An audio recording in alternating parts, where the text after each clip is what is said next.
Bonjour, je vous propose aujourd'hui un roman de la rentrée littéraire de cet automne 2021.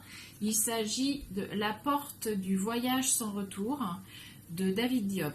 Donc David Diop, vous le connaissez déjà pour son roman Frères d'armes qui a eu le prix Goncourt des lycéens. Donc ici, on change de lieu, on change de personnage. Nous sommes au Sénégal en 1750.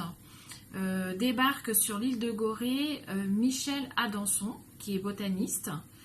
Donc Michel Adanson a vraiment existé. David Diop s'est inspiré de son histoire pour écrire son roman. Michel Adanson veut découvrir la flore, il veut ramener des plants en France et écrire une encyclopédie de la flore du Sénégal. Mais il veut aussi, en découvrant cette flore, en voulant la découvrir, il décide de partir à la recherche d'une esclave qui se serait échappée.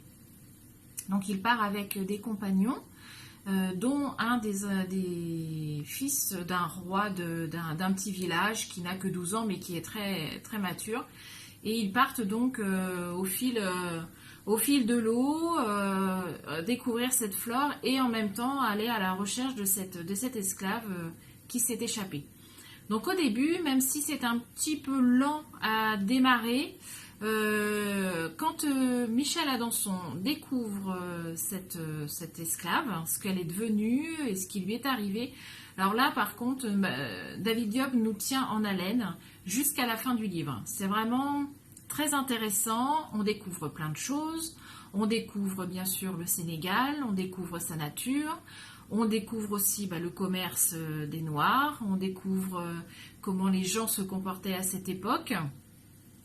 C'est vraiment très intéressant et en plus David Diop, sans copier le style d'écriture du 18e, il arrive à enrober ses phrases, à les rendre plus amples et vraiment on a l'impression d'être au 18e siècle avec Michel Adanson.